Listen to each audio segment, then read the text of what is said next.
So welcome to today's webinar, Innovative Tools for Poverty Reduction Practitioners, Whole System Collaborative Outcome Mapping. My name is Natasha Pei, and I'm the Coordinator of Communications and Logistics for Tamarack Institute's Vibrant Communities Canada.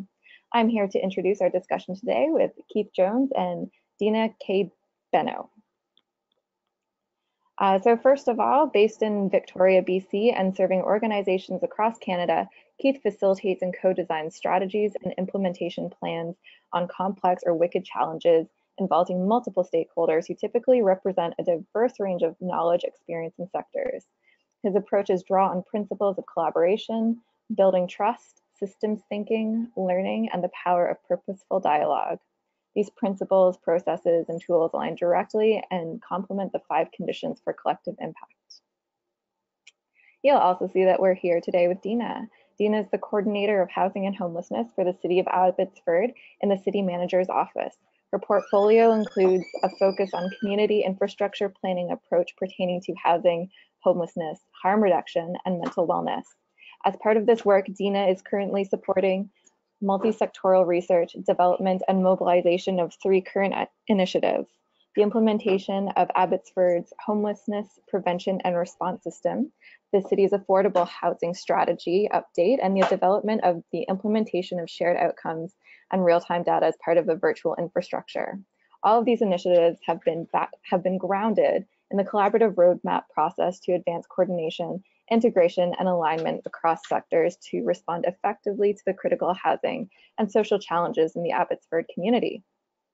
And finally, we'd also like to acknowledge that Shakira Miracle, who is the coordinator of Vibrant Abbotsford and one of our Vibrant Community CRP members, has really played a key role in organizing today's webinar and contributed to the presentation. Though she can't be here today, Dina will be speaking to her slides at the end.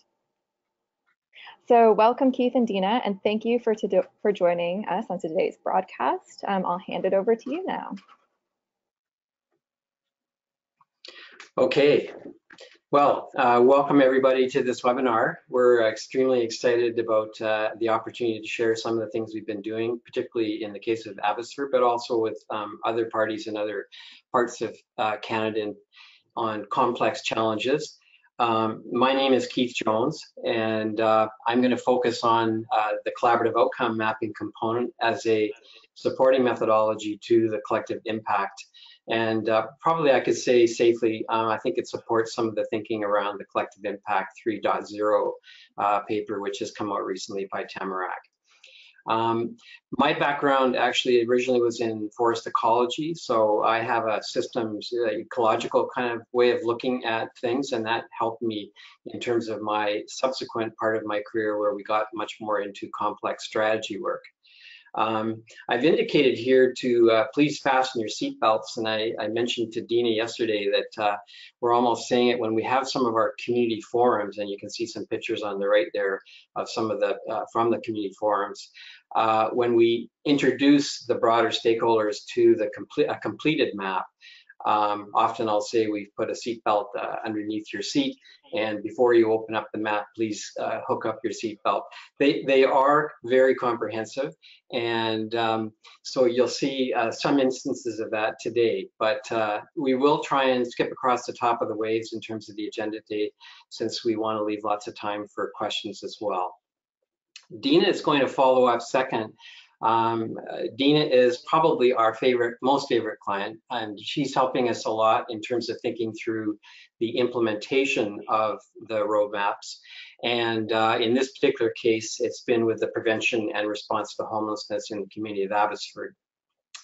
Dina also is going to speak on behalf of Shakira. As we mentioned, she was unable to join us today. Shakira has been involved again in the implementation and looking at how the collaborative outcome mapping and MAP actually supports the poverty reduction work in her case with Vibrant Abbotsford. So there's a lot of synergy between the two and complementarity, which is one of the reasons that excited us about talking about this today.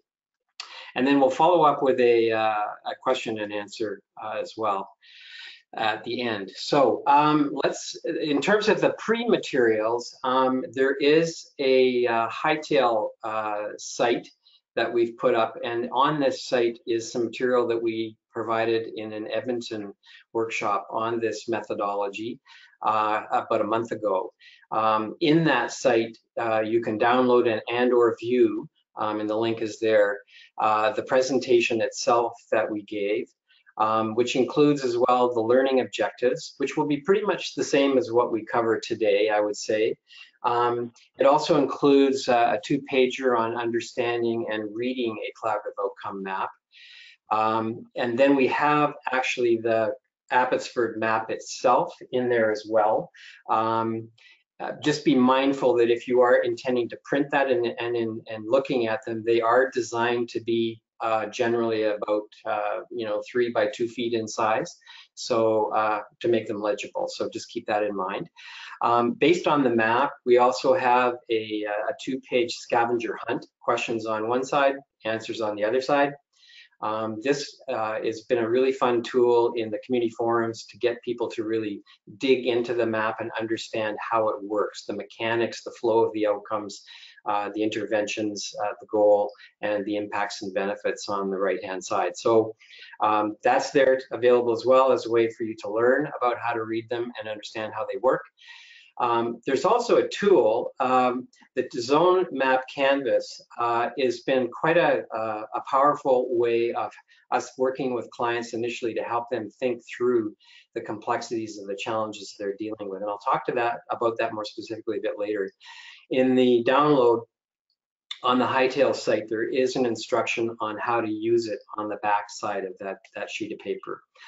And then lastly, again, tied to the Zone Map Canvas, we created an exercise where we've made some statements and are asking people to place those statements into the Zone Map Canvas, just as a way, again, of understanding sort of how you move from interventions to outcomes to goal to the impacts and benefits. We've used, in this case, the Markham Community Diabetes Type 2 Prevention and Management Collaborative Outcome Map. And that is included in the package as well at the back of that PDF. Again, just keep in mind that they should be printed in large format. Okay, so that's that site and that's the background material. That'll be available anytime you like in terms of downloading if you haven't got it already. I won't make the assumption though in the talk that you have seen that. So what is a collaborative outcome map? So really, by and large, it's a co-creative design process. And the designers in this particular case are what we call a design team. For practical reasons, we are all around a table or almost kind of a campfire, if you like, and you can see the picture on the top right here, where we work together incrementally. Often the first workshop, however, is in a bit of a different format. It may be a more conventional, World Cafe style circular tables where we, in the first workshop, normally are getting a lot more involved in scope and assumption questions and getting our mind around the nature of the long-term goal, all of which has been preceded by quite a bit of work in reviewing documents and pulling and synthesizing material. The design team engages in a rich dialogue and thoughtfully reflects on the complexity of the challenge being addressed, and always in a systems context, and understanding as well in that conversation, of course, the diversity of interests, the range of stakeholders and other interests.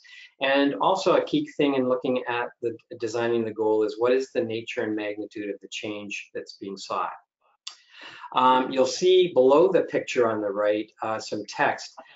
This is actually a transcript from Dina's workshops where we had them on homelessness, where we go through, record all of the conversations in those and then go through them with a fine-tooth comb, plucking out issues, barriers, etc., outcomes, aspirations, and re-engineering them into outcomes and interventions subsequently, and then starting to lineate them on a large piece of paper.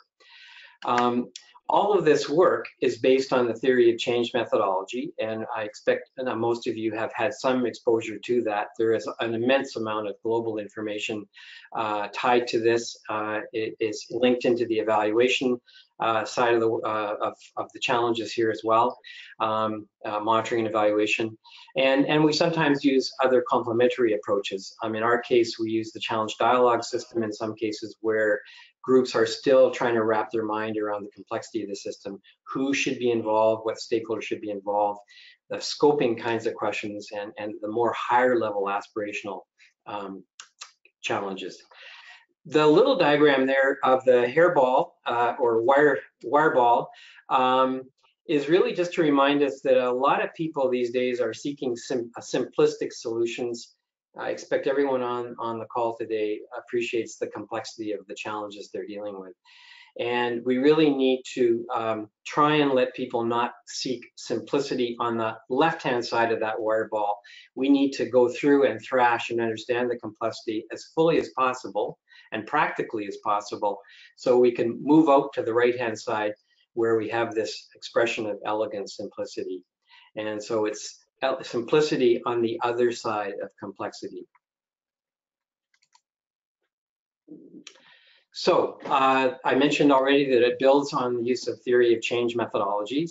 So that defines, in effect, the interventions, and those could be in the form of actions, policies, programs, initiatives, activities. So interventions is kind of a global term, and outcomes required to bring about a shared long-term goal.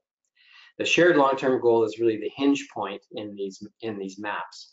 A theory of change can define the multiple benefits or impacts that are going to be influenced as progress is made on that long-term goal. And I'm starting to allude to kind of the architecture of the map here. These building blocks are illustrated in a map that shows how change is expected to occur. It's a causal flow from left to right, or looking at it from right, what is required as you move and look at upstream to the left. And again, I'll be showing you some examples of that. The theory of change ideally should portray a comprehensive, complete, connected, and coherent description of how and why a desired change is expected to happen in a particular context.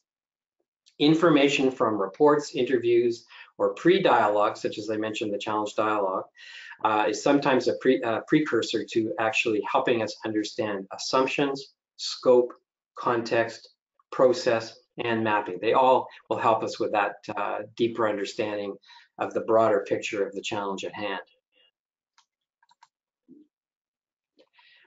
There is a process that we follow. It's shown here in this particular graphic, eight steps or 8 phases.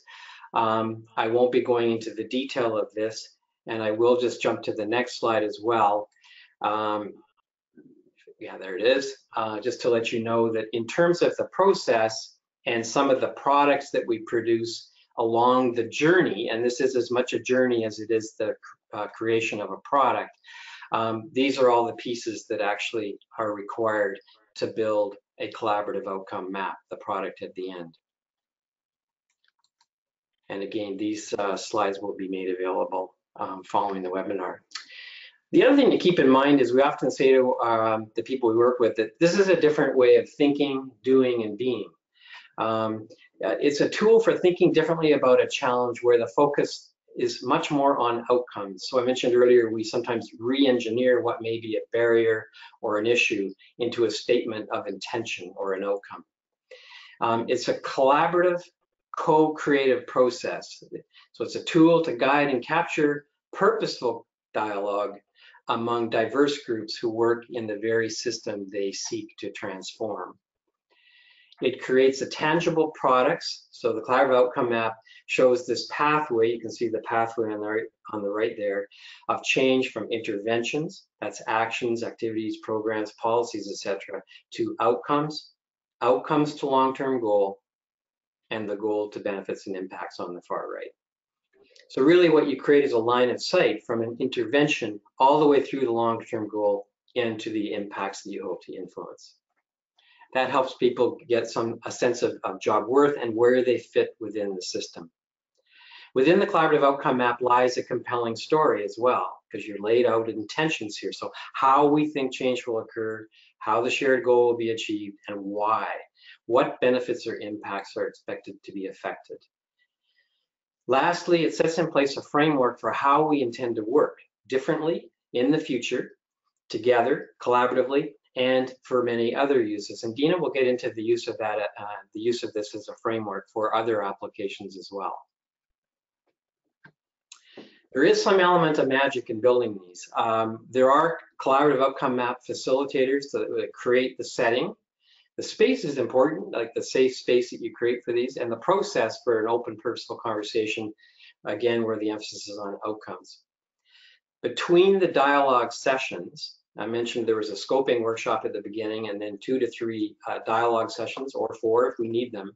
The facilitators map, or in other words, model the intentions heard or implied incrementally over the course of a few workshops.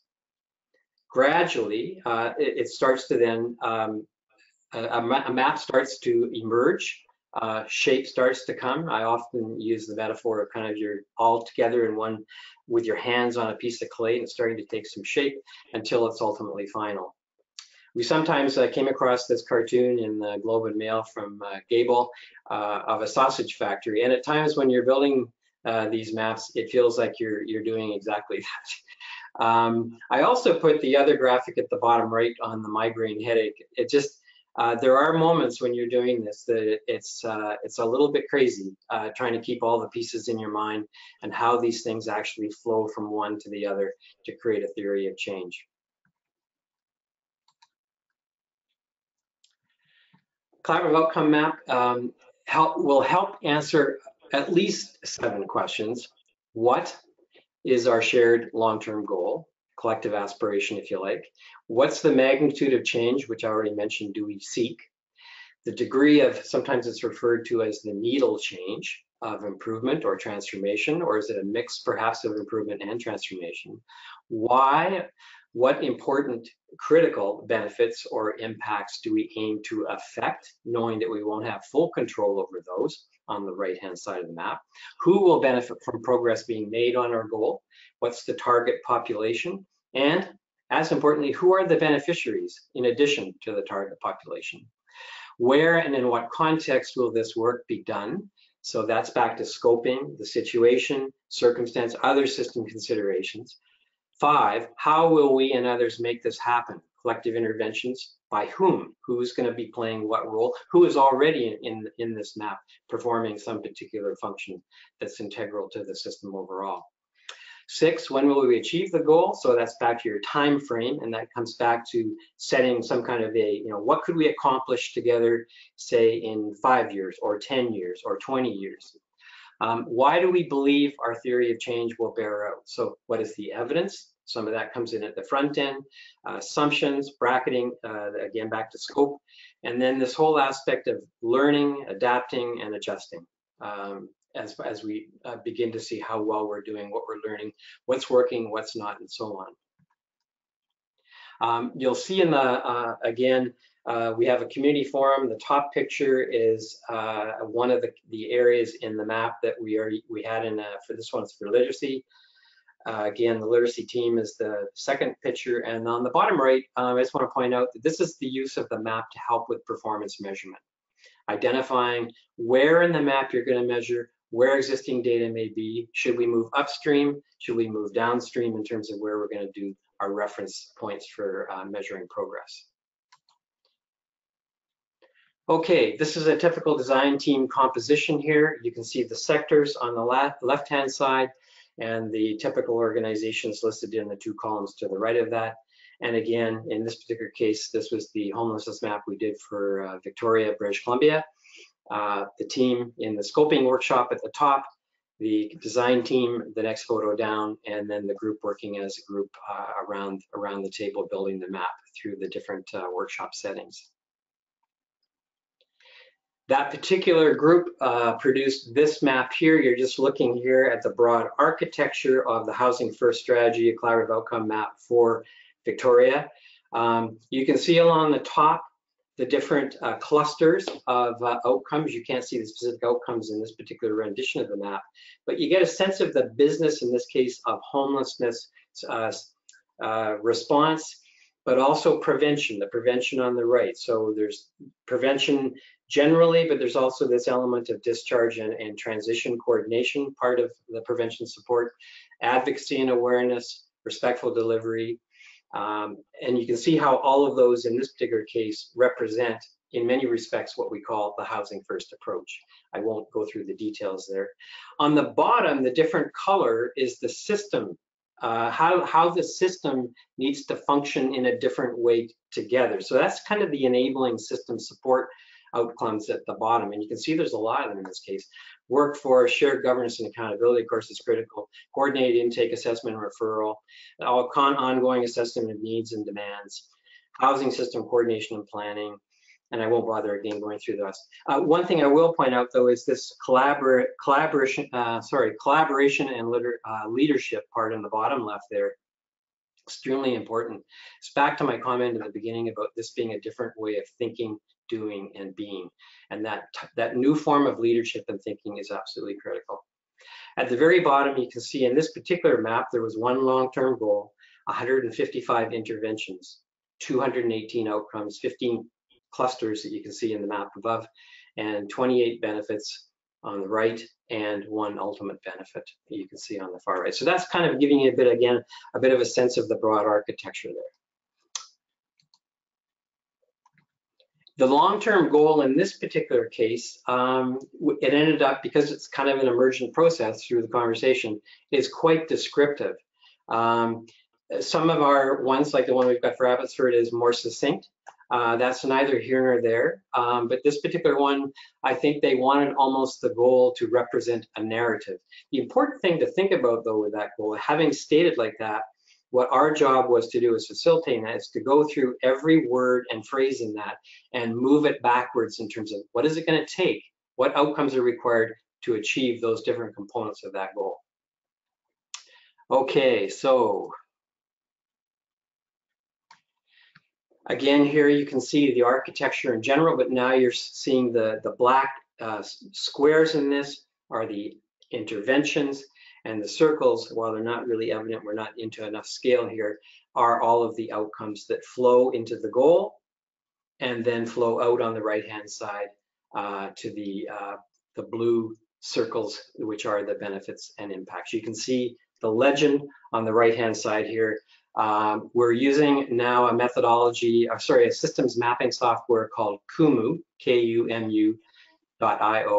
That is the legend from COMu, and that allows us to then introduce other data into the system to attribute the outcomes, to attribute the interventions, and to attribute the connections between those, which allows us to then do priority mapping and a number of other things.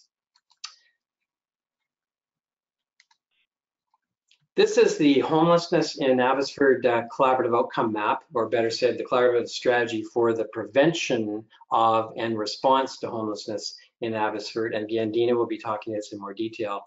I just want to speak to this one. This one was done not using COMu, by the way, but using Microsoft Visio. Many of you probably are familiar with Visio. But I'm just, again, pointing out the long-term goal. You can see in the description of that on the bottom right.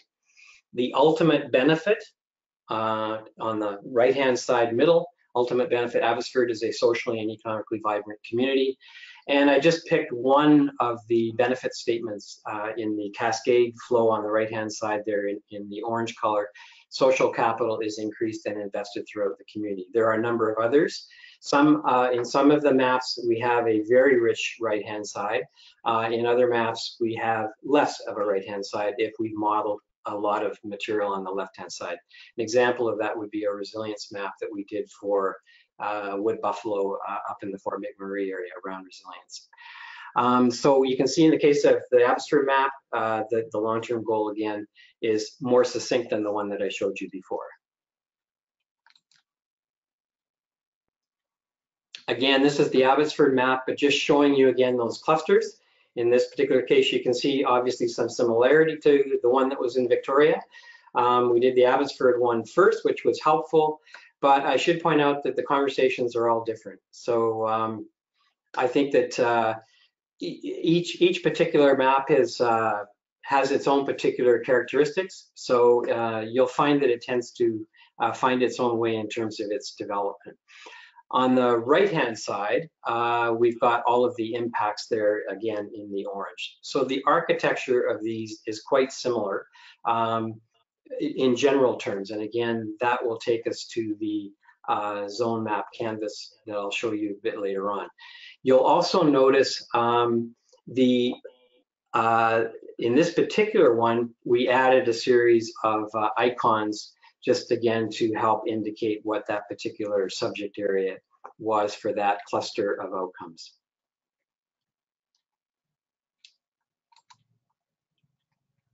Okay, so this is looking at the specific one in the Abbotsford map that was on the top right.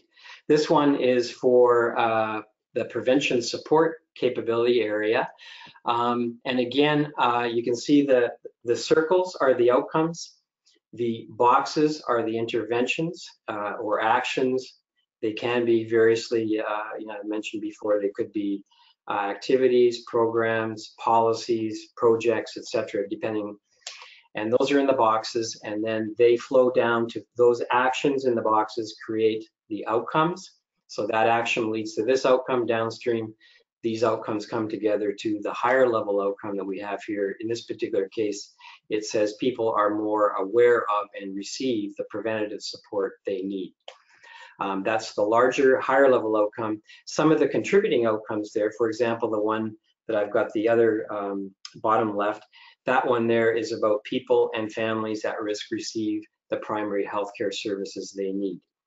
That particular outcome is a result of the action to the left of it that's labeled at the top there.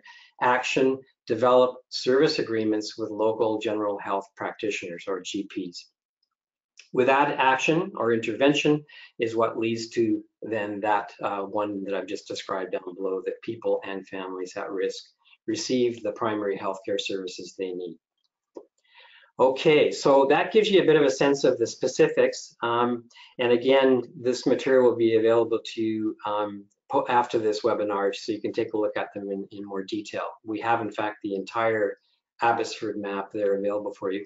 I should just note on the top right that this particular capacity area, prevention support, is the one that Vibrant Abbotsford is helping to steward as a leader in terms of the implementation of this particular work.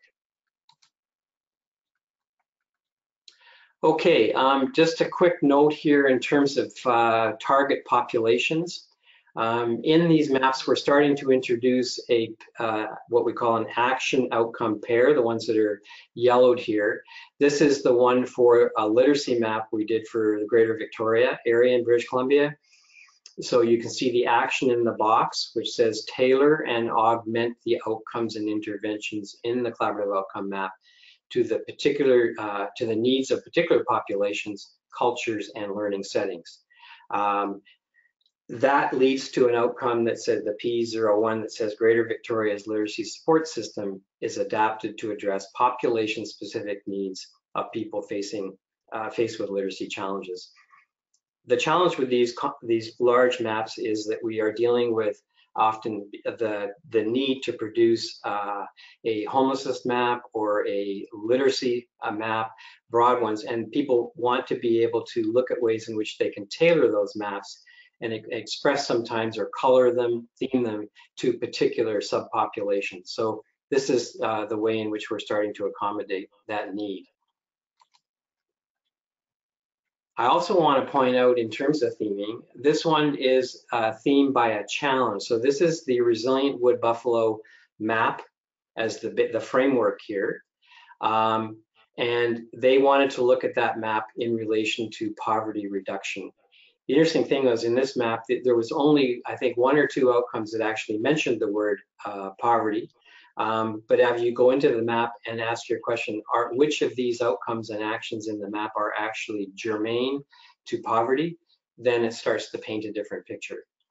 So in this map, all of the yellowed areas are outcomes and actions that are germane to the challenge of poverty reduction using this particular map for the Wood Buffalo area. Okay, so, oops, just need to go back, sorry. This here provides the general architecture for the maps we've been talking about. So you may have heard in my language, I've been saying right-hand side, left-hand side, goal. So what this portrays in very simple terms on a single page is what we call a zone map canvas. And this is how we start to think about when we're listening to conversations, we're reading documents, and trying to orient our thinking about the challenge, why we're trying to solve the challenge, the benefits of solving the challenge as we make progress on it, the right-hand side. And on the left-hand side, given the kind of goal we're dealing with, asking the question, what is it going to take to get there? What are the necessary and sufficient outcomes and interventions required to achieve that particular goal? So the goal is number 3. The impacts and benefits are 4 and 5. The ultimate impact and benefit is number 5. And to the left of the goal on 3 are all of the necessary and sufficient outcomes, 2A, B, and C. And number 1, which are the interventions. So the actions leading to the outcomes. The outcomes could be first order outcomes, intermediary outcomes, and what we call capacity area outcomes as they flow into the goal number 3. The title, which is zone 6, is also really important because it really helps you sort of frame the challenge you're trying to address. And we've had quite a range of titles in a lot of the maps we've worked on. So it is a way to sort of really help, again, define the nature of the challenge and the collective impact you're trying to achieve. What is the subject area? How do you want to convey that? And again, just the footnote on the interventions, they may be activities, policies, programs, projects, initiatives, etc.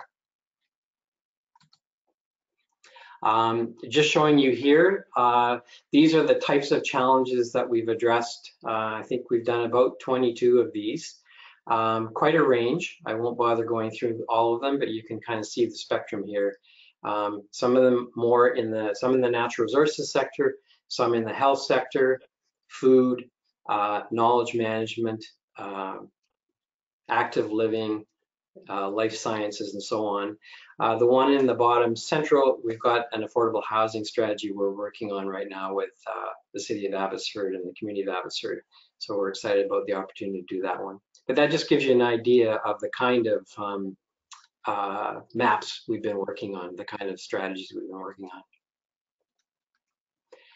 on. I won't have time to go into this in detail today at all, but again, there's some material from the downloads you can take a look at. But the map itself, once produced, provides a very powerful framework to undertake the development of a number of value-added derivative products. The standard ones are the logic model on the top left, which is a derived logic model in this case. So it's produced after the production of the map. All of this material is, in fact. The compendium is really kind of like a field guide. So each page in that is one of the clusters in the map. So it's just a handier, smaller size format of the same map that you can take and carry a little bit more conveniently than the whole map. The top right is the priorities map. Again, we're using this system mapping software. COMaps is helping us to generate those much more expediently. The middle row, performance measurement framework reference map. You may recall I was talking about moving upstream and downstream to identify which outcomes you want to measure against. Some would be upstream, some downstream, and so on. That's the reference map for that. A performance framework tied to that particular map is in the middle of that, next to it to the right. We have on the bottom left a package of material we put together for a community forum. And that's at the completion of the map. So when we start these maps off, we tell the design team, think about 2 or 3 people you would like to invite to a community forum to share in its completion, but also to help us start to implement the map. To the right of that, from the community forum, people put dots on the map to help us indicate where they live or are active in the roadmap. So that summarizes that. They also tell us where they are interested in working. They may not be working in there now, but where they are interested in working. So that particular product, along with the priorities map in the top right, are some of the outputs from the community forum. We're also pulling quite a bit of the material together in terms of videos, which again help to share the journey. So it's back to my comment about the journey is as important as the products. And so this helps encapsulate in 3 minutes the different journeys that we've been on for these different projects. In the same way, to the right of that is the journey map poster. And we're using the posters again as a way, they're often in a 2-foot by 3-foot sort of size format for people to put on their walls so they can sort of share in the experience and talk about some of the things as we had that development of the map. So those are some of the derived products that we produce. We don't do them all for all clients, but it certainly is for many of them, they've been finding them useful. So at this point, I want to change the conversation from how we develop these maps and what they're about over to Dina in terms of how we actually apply the maps to actually address some of the complex challenges we're dealing with. Over to you, Dina. Thank you very much, Keith, and good morning to everyone. Thank you for the opportunity to provide you a bit of an overview of the journey we've taken with the collaborative mapping process, and many thanks to Keith and his colleague Bob for walking this path with us. As Keith started with, he told you his background is in ecology. My background is in geography and sociology and anthropology, with a focus on sustainable community development. And I think that's part of the reason why I was drawn to this approach, because I could see the nested ecology that is produced with complex social issues and the benefit of taking this mapping approach through applying a theory of change. So we did this as a response to a challenging precursor in our community. The city of Abbotsford was experiencing some great challenges with respect to how they initially responded to issues of vulnerability and homelessness in the Abbotsford community in 2013 and 2014. As of a result of that, the city created a task force on homelessness, and at the fall of 2014 adopted a homelessness action plan. I was hired in April 2015 to administer that action plan, and with that, start building collaboration and rebuilding relationship and trust to create a collaborative response. So I was able to attend a workshop that Keith and Bob put on in Vancouver about collaborative road mapping, and it spoke to me with respect to a response that not only provided a tangible product, but also a process that would support transformative change. So I'm going to walk you through the progression quickly on how we applied this. So with that being said, we introduced Bob and Keith's work at a regional best practice forum. And we looked at how together the stakeholders in our community responded to this approach, and they did that well.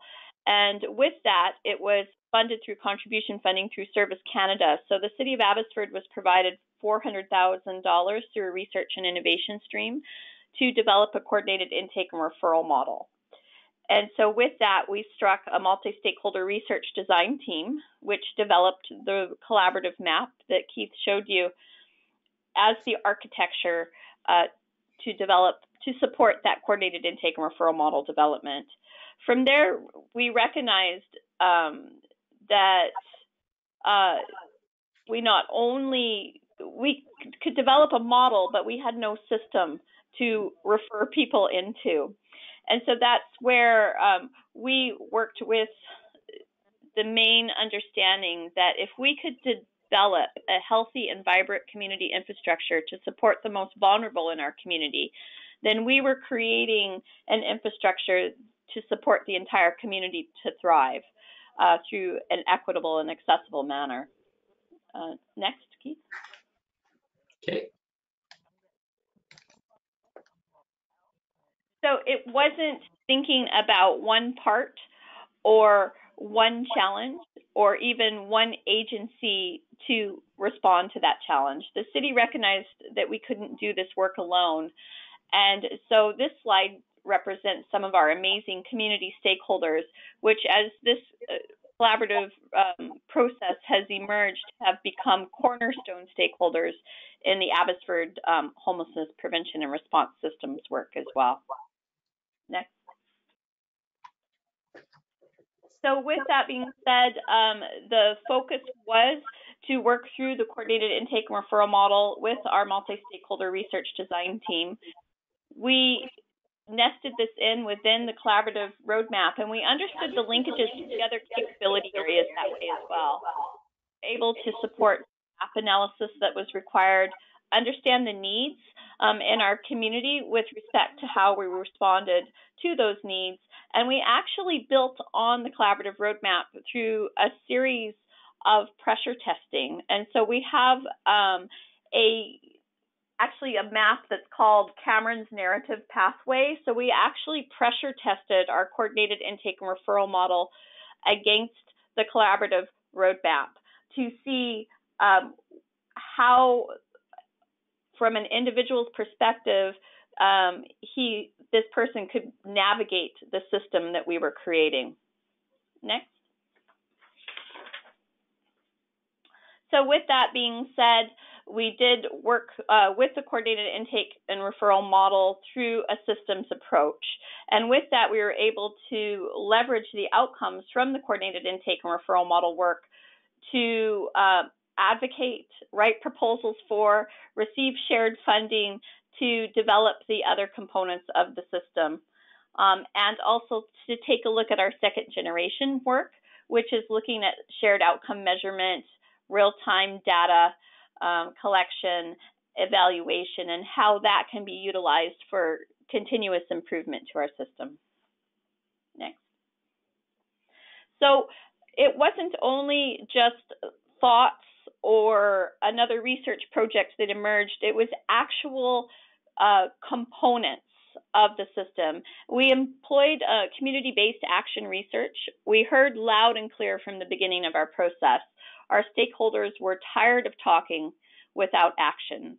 And so that's where everything we've created has been emerged from the collaborative research, but in a very tangible manner. So we're very proud to support our interagency care team. They're making a significant difference in our community. So this is the heart of our system.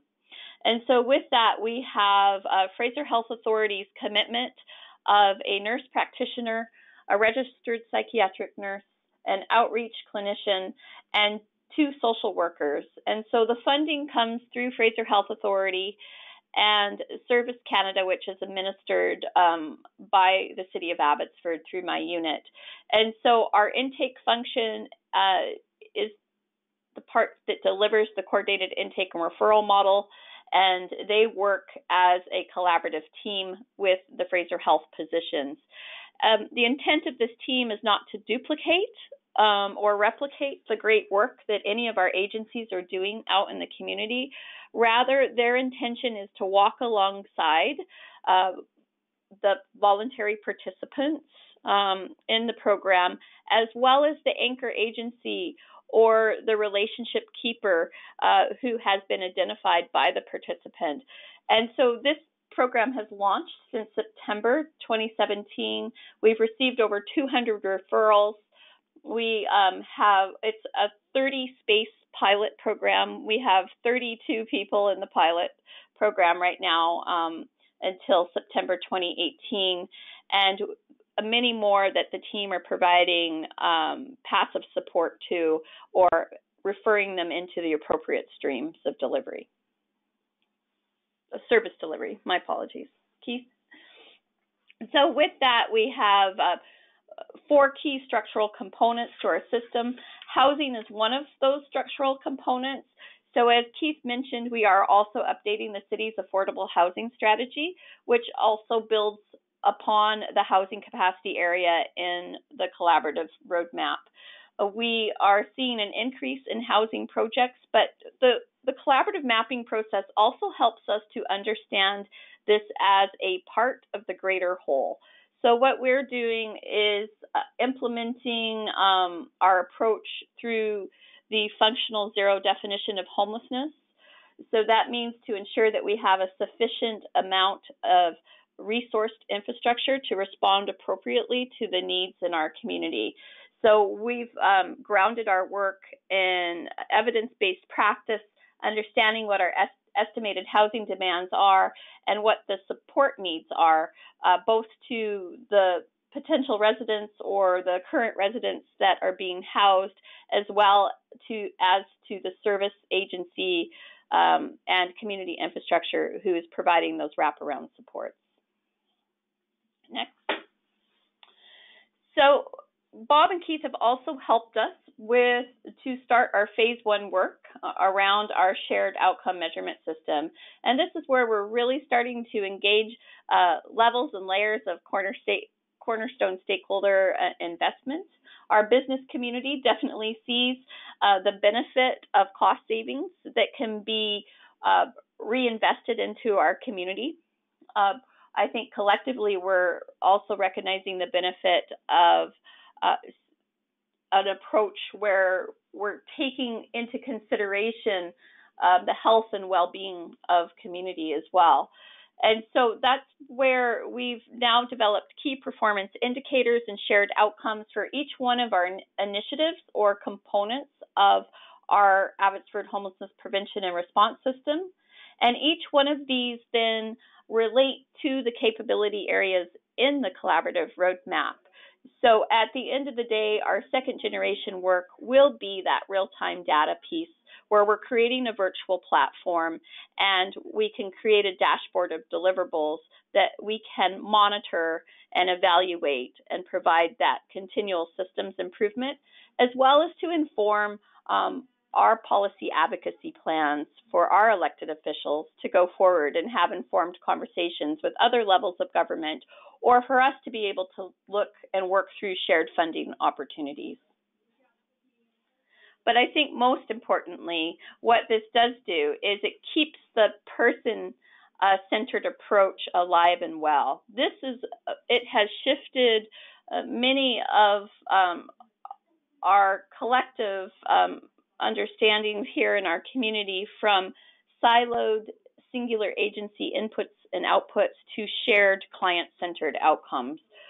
So we've already received our 6-month evaluation, kind of preliminary outcomes from the project, pilot project to date, and our service providers are acknowledging an increased sense of collaboration. We're seeing incremental cultural transformation at a community level, and we're also starting to recognize cost savings to our multi-sector serving system. For one example, one of our voluntary participants, just 8 months cost to the system just to hospital and jail cells was over $450,000. Now he is housed and supported well by our interagency care team, and the cost of his housing and supports will be $45,000 annually. So this is cost savings that we can relay across sectors that is understandable, but the greatest benefit, or the ultimate benefit, is that this person feels supported first time in a very long time in his life, and he's thriving and doing well. And I think the key is poverty reduction and prevention and upstream is key. It's always keeping in mind that we have emergency response requirements in our communities, but as we build a system that can respond appropriately to all the needs in our community, then we can shift our resources upstream to decrease the amount of vulnerability of individuals in our community. So thank you so much, Tamarack, for giving us the opportunity to be a part of this dialogue, because your work matters. And just for example, Vibrant Abbotsford, as Keith mentioned, is our steward leader for the prevention support capability area. And as we work closely with Shakira and her group, they've identified the key actions and outcomes in our prevention support capability area.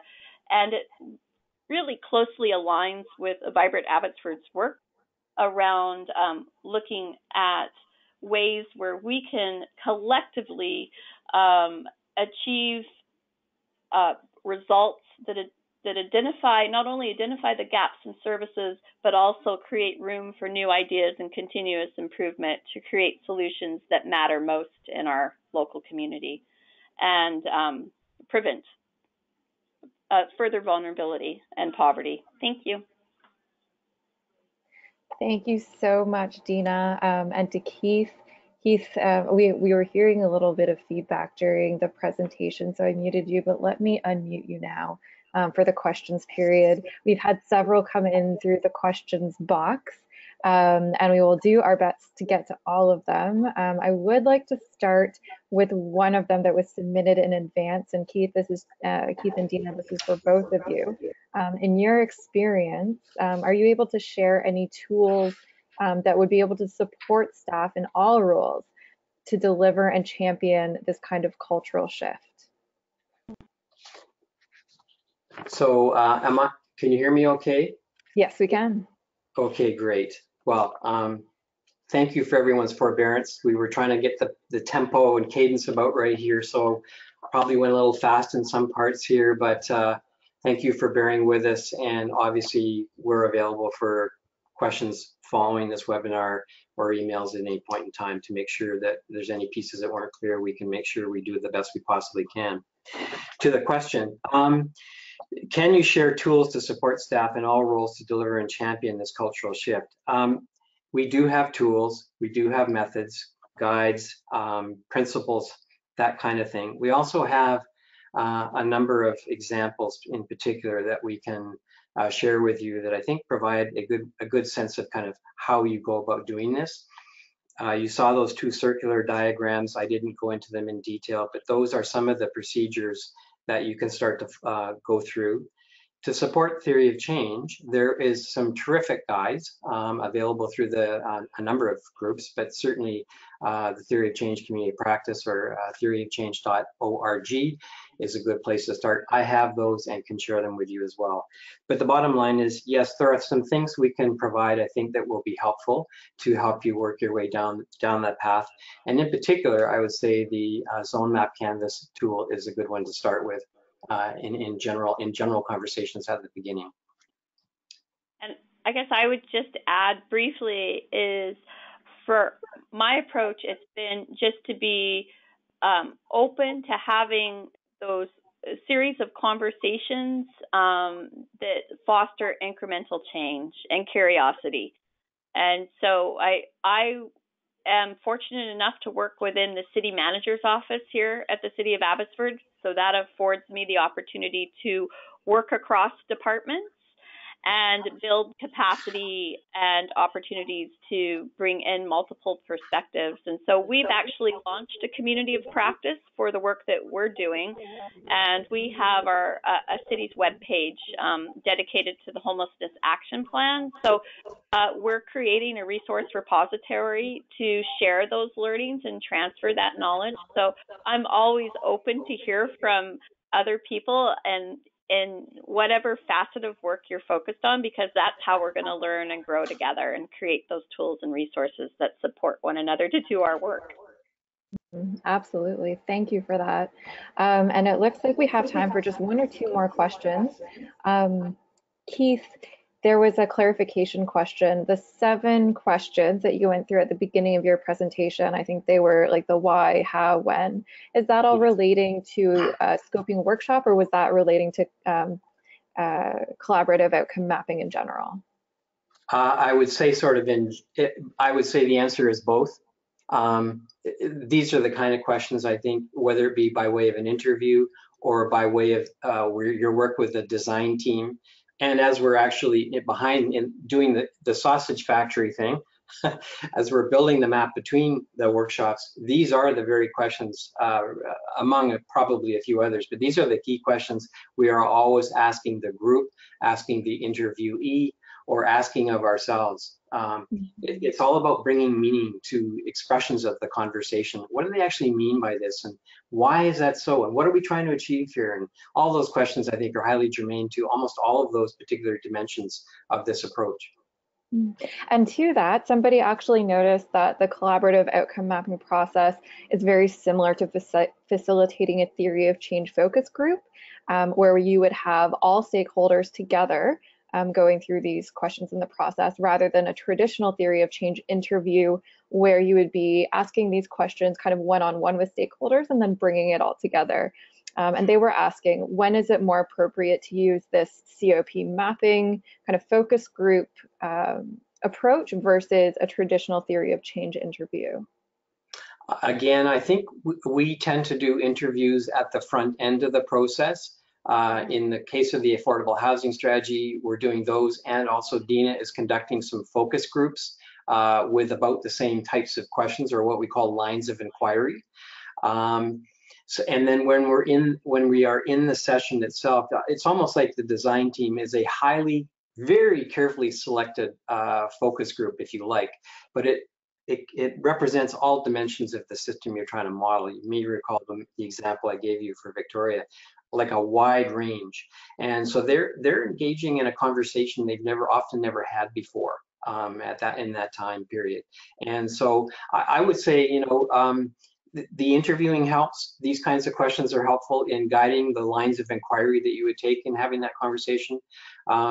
It really, in some respects, the approach I would say is those 7 questions on that page, and I wouldn't say they're the only ones, but those are really a powerful way to do any one of those things I've mentioned: one-on-one interviews, focus group sessions, and the conversation with the design team itself. And great, and I think I'll give the last question to Dina. Dina, can you tell us a little bit more about the process of developing shared outcomes across the providers, programs, and systems, and how the development of those measures is related to your collaborative outcome map? Sure. So we, again, utilized a multi-stakeholder research design process in every single program or initiative that's a part of our Abbotsford system that we showed on the slide. So with that being said, then we received the stakeholders' input on what the key performance indicators should be, as well as the shared outcomes. But we embedded that through a shared client-centered focus, because we are implementing all of our work through a housing first approach as well, that incorporates consumer choice and respectful delivery, etc. So all of that, through those consistent drivers, then create key indicators and outcomes for each program that nest within a capability area on the collaborative roadmap. So then overall, when we go back this fall to do our phase 2 work on the shared outcome measurement framework with Bob and Keith, we will have populated those capability areas or highlighted those certain action or key objectives in the roadmap to then create that progression of outcomes that will then be able to be measured overall for the system performance. So it's a progression of outcomes that come together to create kind of the overall dashboard that's we're going to use to monitor and evaluate our system with. I hope that makes sense. But it really is very fluid, and it all works together. Again, it comes back to that concept of you can't look at one program or initiative on its own, but a part of the overall whole or system that we're creating. Absolutely, and there were so many great questions that we haven't had time for, including one about kind of the fluidity of the map, as well as how you connect one action to many outcomes. But let's see if we can, Keith and Dina, maybe I can send you some of those questions, and you can write some responses back that we can send out to the rest of the group in the follow-up. Because we are at 2 o'clock Eastern time now, so I want to respect everybody's time. I'll just go through a couple of really quick closing announcements. The first one is just a huge thank you to Keith and Dina for being on to today's call and for presenting all of this information. It's a really complex concept, I think, that tries to evaluate a very complex issue or many complex issues. So I appreciate you taking the time to put that together for us in a presentation. Allison, if you go to the next slide, this is just a reminder to stay in touch with Vibrant Communities, Cities Reducing Poverty. You can receive all of the latest news, tools, and resources by subscribing to the monthly or bi-monthly newsletter or joining our community online on the website at tamarackcommunity.ca/citiesreducingpoverty. If you go to the next slide, if you enjoyed this webinar, you can also join us in person. Cities Reducing Poverty is coming to Vancouver June 12th to 13th. This is a 1.5-day regional poverty reduction summit, and we're going to be looking at many different ways that cities are innovating to reduce poverty, and we'll also be looking at ways that governments and communities are aligning poverty reduction strategies to create vibrant communities. If you go to the next slide, we're also hosting a webinar series that many of you might be interested in. This is on collective impact. They've done a field-wide evaluation across the US and Canada, including 3 Canadian case studies. So we're going to be looking at what that field evaluation told us, first of all. In the second webinar, we'll be talking with the 3 Canadian field case studies, representatives from those regions to talk to us about their lessons and how they've been innovating in poverty reduction, and then finish it all off with lessons learned from Vibrant Communities Canada. The link to that series will be shared with you in the follow-up. You can register for 1, 2, or all 3 of the sessions. And finally, thank you to everybody for being on this call. If you have any feedback about the webinar, please send it to me at natasha@tamarackcommunity.ca. We're always trying to improve the experience.